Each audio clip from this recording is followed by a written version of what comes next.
The stock market has mixed results after President Obama unveiled next year's budget.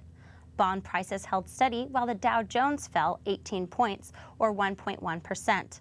The Nasdaq gained 6 points and the S&P 500 went 1 up. Obama proposed the $3.7 trillion budget that includes a 5-year freeze on some domestic spending programs.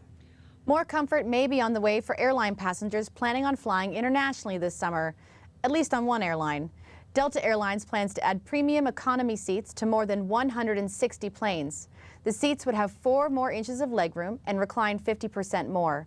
The extra comfort seats would cost an extra $80 to $160 each way. Internet streaming radio service called Pandora Media has announced plans to offer public shares this year. The company hopes to raise $100 million. The service is hugely popular with more than 80 million listeners, but has struggled to turn a profit because most subscribers use it for free. The company lost nearly $17 million last year, with most of their revenue coming from advertisers. Pandora says it pays more than 60% of its revenue in performance royalties.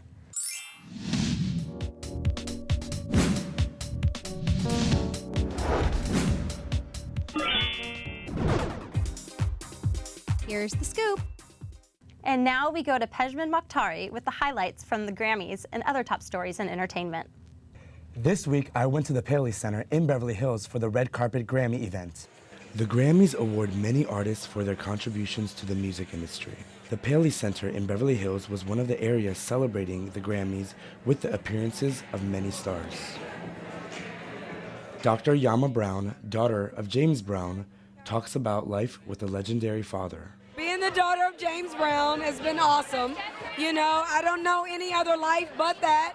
So it's just been awesome. I mean, I learned so much from him. You know, he's such an icon in the music industry and he's dead. Rapper Lil Zane explains the message he is trying to send through his latest music. I got a hot new single called Let's Get High with Prince Ali, it's basically a song for the kids, a drug awareness song, not meaning getting high for drugs, just getting high for life, you know? Grammy Board Governor Ian Harrington says the board is continuing to promote music and performers. There's several chapters across the country, and what we do is we try and help through education and advocacy and other things to help the areas that we work in as far as the music people in that area to get them ahead and just keep music alive.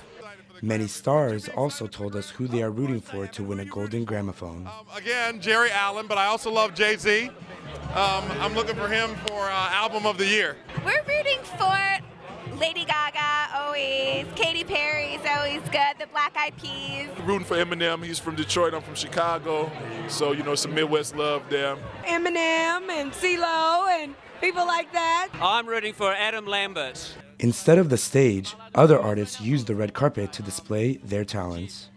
Baby, let me know how it goes when you go back to heaven for the day. Life's and then you die. I ain't gotta be high to fly. La la la la la la. I ain't with the rah rah rah. I'm just trying to live my life. But I won't forget what I did for love. What I did for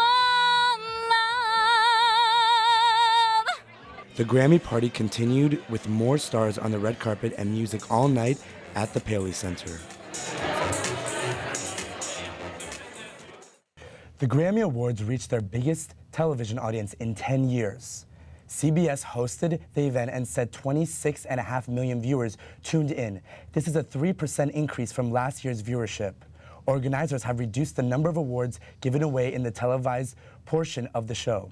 They instead focus on live performances as a way to keep audiences tuned in. Rock band Arcade Fire seemed to come out of nowhere with their Grammy win for Best Album of the Year. The Suburbs is the third studio album for the 7-member band led by married couple Win Butler and Regine Chassagne. Music insiders say the upset by the Montreal-based band reflects a trend toward more indie-minded rock music. MTV reported their website, and the Twitter sphere lit up with angry Eminem fans who felt he should have taken home the top honors for his album Recovery. Country pop crossover trio Lady Antebellum caused another Grammy surprise, winning 5 of 6 categories they were nominated in. The Nashville-based group won Record of the Year and Song of the Year for their hit called Need You Now. They beat out frontrunners Eminem and Rihanna for their duet Love the Way You Lie and Jay-Z and Alicia Keys' duet Empire State of Mind. The band said the unexpected wins brought them to tears backstage. A little-known jazz musician named Esperanza Spalding won Best New Artist over teen phenom Justin Bieber. I was listening to the beginning of the name and I was like, wait, who? Oh, that's me. Many music lovers were surprised that she beat out Canadian rapper Drake, rockers Florence and the Machine, and Mumford & Sons. CNN reports that many people use online search engines trying to find information about who is Esperanza. Lady Gaga's single Born This Way shot to the top of the iTunes song chart. Her single currently has a 4-star rating on iTunes out of possible 5 stars. Though Born This Way is at the top of the iTunes chart, the song is getting mixed reviews. Some fans say the song is similar to Madonna's Express Yourself. The film, Just Go With It, captured the #1 spot at the box office, leading with $31 million this past weekend. Justin Bieber Never Say Never comes in second with $30 million, and Disney's Romeo and Juliet comes in third with $25.5 million. The 83rd Annual Academy Awards are just around the corner. First-time hosts James Franco and Anne Hathaway are setting up for an evening made up of years of greatest movies. The King's Speech is in the lead with 12 nominations, including Best Actor nominee Colin Firth, who is up for his second nomination in 2 years. The Coen brothers are back once again with their adapted version of the Western True Grit in second with 10 nominations. The thriller Black Swan is up for 5 Academy Awards, including Best Picture and a first-time Best Director nomination for Darren Aronofsky. Natalie Portman is also up for her first nomination as Best Actress in the film. And here's Mandy Gosling with more local news. An uncommon sport is becoming a quick favorite in the city of Los Angeles. Allison Fishbane has the story.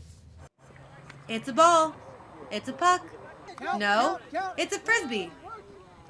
But this isn't the type of game you played as a kid. This is Ultimate Frisbee. It's intense, it's competitive, and its popularity is growing faster than you can throw a frisbee. And now the game has spun its way into Cal State Northridge. The team's 7-on-7. But this is not your average game of frisbee. It is a fast-paced game that will test your endurance, coordination, and speed from start to finish. Oh, and it's not just students getting in on the action. Professor John Mercer not only teaches an Ultimate Frisbee class at CSUN, but he is also a part of a league. He believes there are a few key ways to playing a great game of Ultimate. In first things first, good spirit I think is #1 for me. As long as you're encouraging each other and working together, I think it's great. In terms of more skills, I think really catching and throwing, it's so basic. If you can catch and you can throw, you can do everything on the field. And it's really basic skill forms that you can kind of really get into a little bit more, but really those 2 skill things are really all that you need, and a good spirit. Mercer says the sport is easy to play as long as you focus on the main objectives. Structured like a football field. Okay, one team starts at one end zone, one team starts at the other, and whoever starts with the disc, their goal is to get downfield and catch it in the end zone and score a goal. Student Christian Mickelson joined the same league after taking Mercer's class in 2010. Mercer's class was really fun. He made it a very simple way of learning the sport, and he really emphasized the spirit of the game and making sure that everyone plays together and we're all really nice to each other. He says Ultimate Frisbee is a great workout and could be compared to other sports. It's like a mix between soccer and football, in that you're constantly moving, just like in soccer, and you need everyone else has to be constantly in motion, even when they don't have the disc. And just like in football, you're trying to push the disc into the end zone, so it has to be in someone's possession in the end zone. So if you're looking for a new kind of workout, Ultimate Frisbee may be the perfect sport for you. In Northridge, I'm Allison Fishbane for Valley View News. Up next, researchers say many people often take too many over-the-counter painkillers. Also, the Lakers get pounded by the Magic and CSUN's hockey team skates to the next level.